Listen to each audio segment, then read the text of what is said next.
What's up, guys? Lightning over here, and welcome to a game called 1000 Lies. I am not with my headset because for some reason I'm getting no sound through it at all. So I'm just gonna do this without my headset.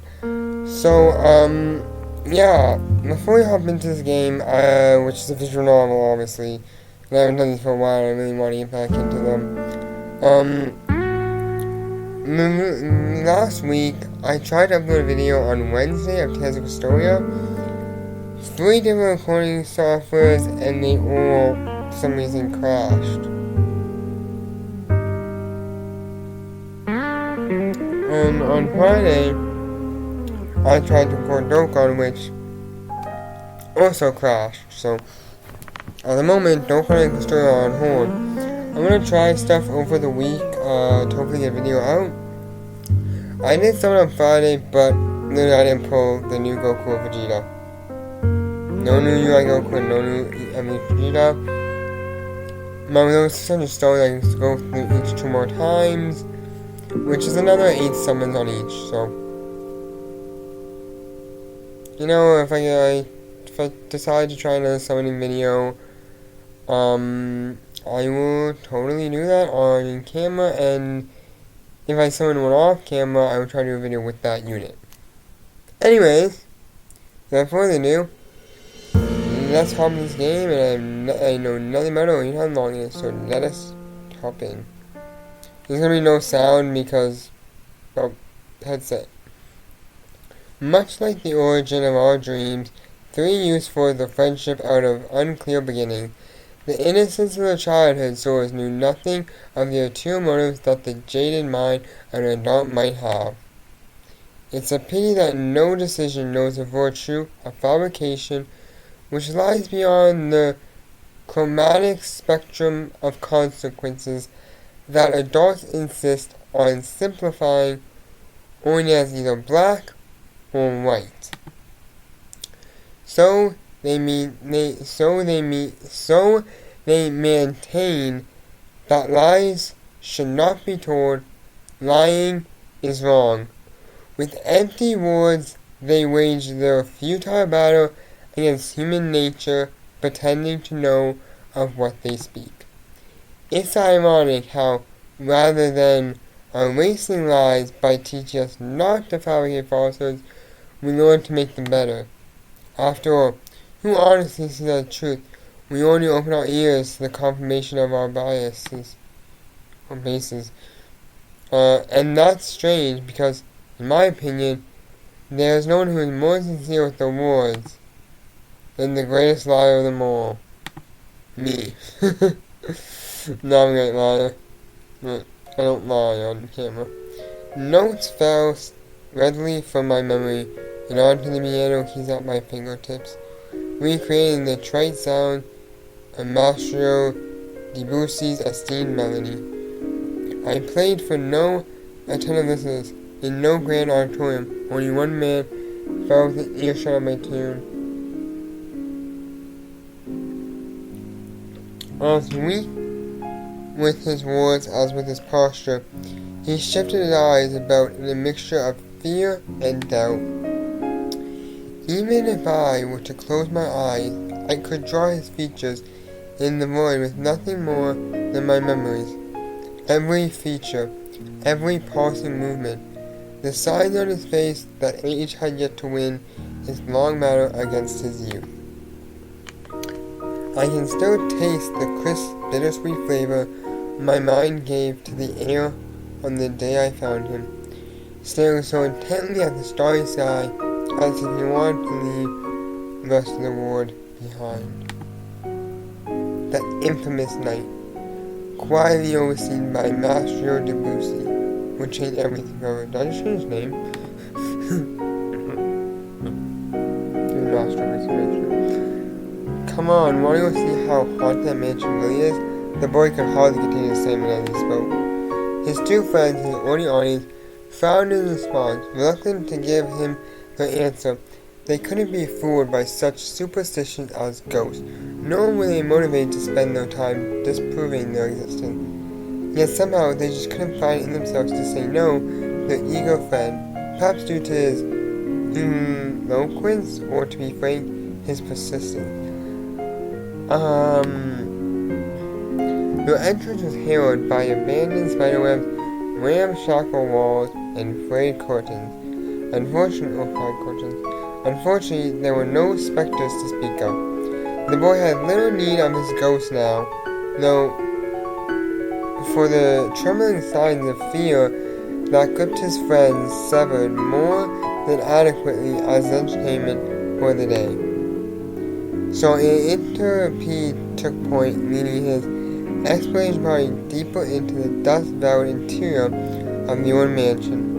He brought his attention to a single book laid atop an aging podium, a sure sign that no pages of content were more worthy of reading than those found within the centerpiece on display.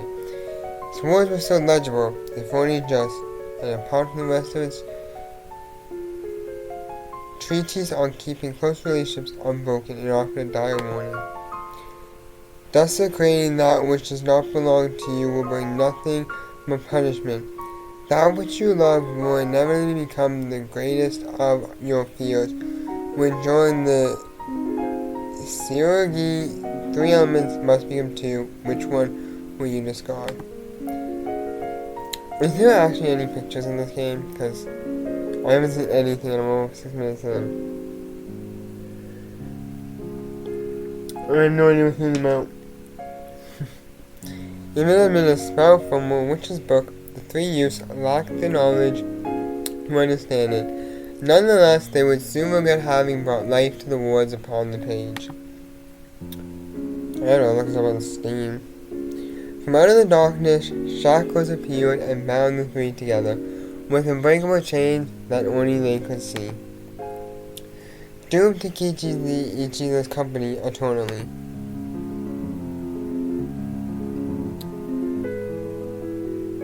Hey, do you think I can learn to play the piano? Are you serious? Why should I bother to teach you? You've had more time to learn than I have. No, that's not what I meant. I was just curious. Well, it's a simple question with a long and complicated answer. So here it is. No.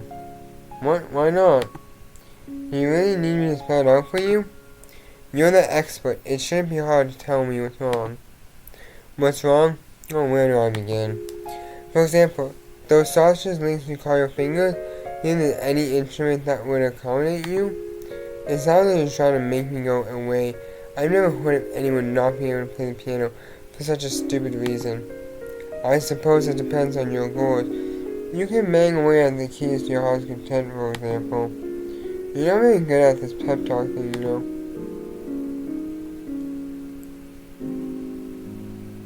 It was a strange spell which bound the 3 youths together. Should they try to spread out and seek their own path, the chains on their legs would grow tighter, keeping them together. But if 2 of them agreed to stay close to each other, they could grant the 3rd prisoner and extend in length of distance. The links in the chain were uninterrupted by obstacles. They reinforced the proximity by which its prisoners must be out. Still, they could find a way to live with their cords with none but themselves being the wiser to it.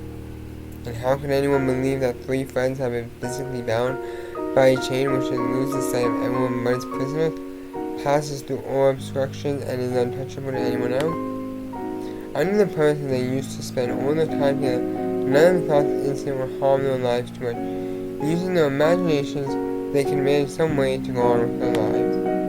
In time, a change came upon them.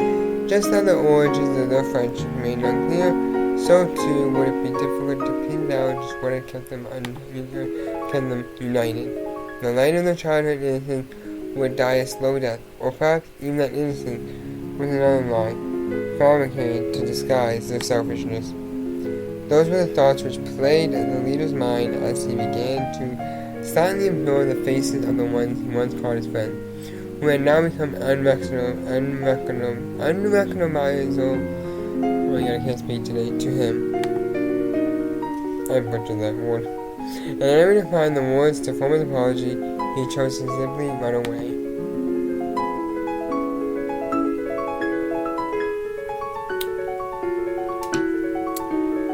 come off it already. You didn't come here for piano lessons. If you have something to say, spit it out already.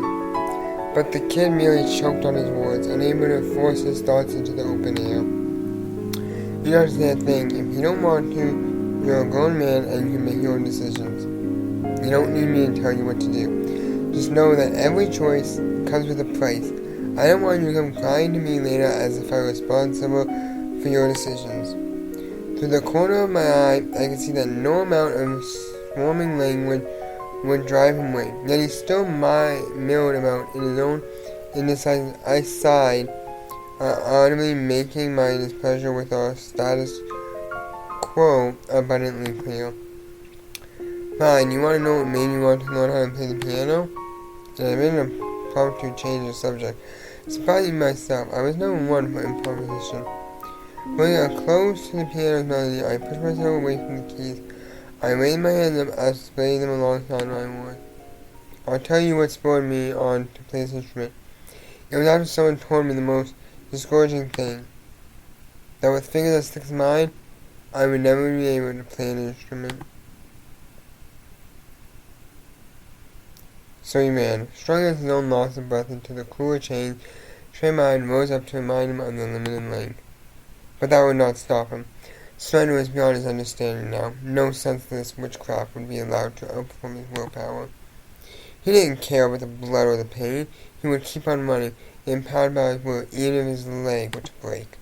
The chain stretched each step, with the metallic echo of the links breaking behind him.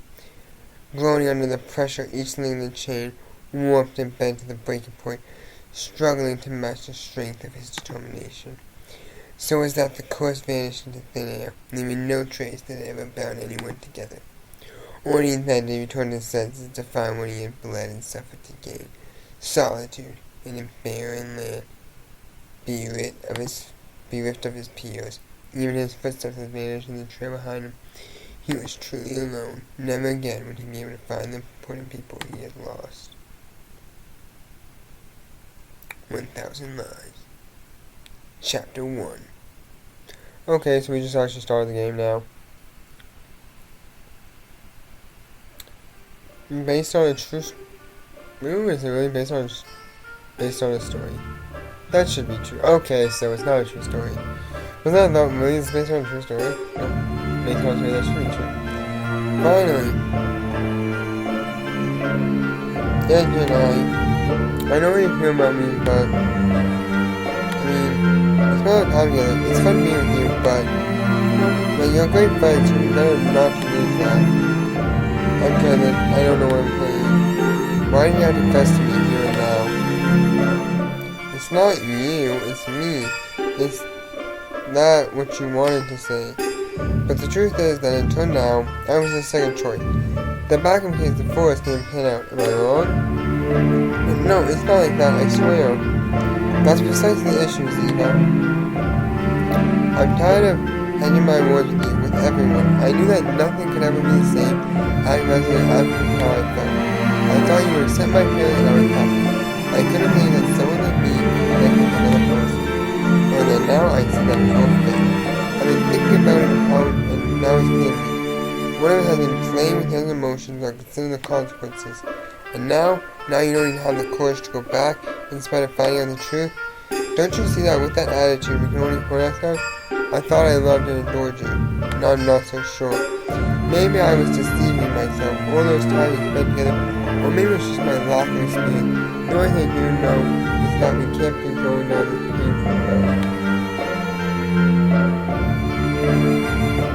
And even so, I'm never gonna want to let you go, even if that means running back. Even though it's something that awaits me. Sarian, what are you thinking? How could you say something like that? Whispered gently in the classroom. I expect to bring the center attention and see all of it. You might have to turn around the The pressure put me on by the concentration made my legs shake. Still, somehow, I managed to calm and compose. Come on, Ziva. Sorry, let's take a minute to calm down, okay? Don't you think it'd be better to talk about this later? The next class is going to start any moment, I don't think. You want to talk, Ashley? Everything's your fault after all. What should I do now? So you already know? Nobody told me if that's what you're worried about. I figured it out on my own. I had 2 and 2 together. I don't understand what's going on. Would someone care to explain? Yeah, Ziva, do it. Explain it to him. I wouldn't be able to forgive myself. I ruined the lives of my 2 best friends because I was selfish. I would have been rejected. Are you sure about that, Edwin? I don't want to. I'm butchering these names and I'm changing them. Ziva puts her hand on my shoulder as she tries to cheer me up. I nodded immediately that she can continue. Then I choose to walk away, leaving them in silence. Pushing my way past a crowd of students and a teacher, I headed the hallway without ever looking back. I'm running away, I know, but there are times when being a coward is the only way to survive on the battlefield. From the hallway, I studied what's happening on the other side of the door. I can hear the woman I love declaring love for another man. The streets of the house suddenly erupt in various birds' reaction. The combined sound of everything else. Even then, there's still a sound I can't ignore. My heart is broken, leaving me feeling empty inside. How foolish, I'm no more than a female cuckold, resigned to never leave his nest. My soul sinks into the drain of desperation, where the world keeps spinning. I'm unable to beat the sound of everyone else's happiness. My sanity is blinded by jealousy, which in turn causes me to retreat into loneliness. I'm not even a thought of the man I used to be. For what reason should I keep this false up? I'm sorry, Ziva. I realized that I didn't like you. And I'm going to stop it there. So if you guys enjoy this, be sure to go down there, click that like button if you enjoy the content. And also, if you haven't done so already, go there, click that subscribe button, turn the red subscribe button gray, and have the bell turn notifications on. Join the party of today. And I'll see you guys in another video. Thank you so much for watching. I guess.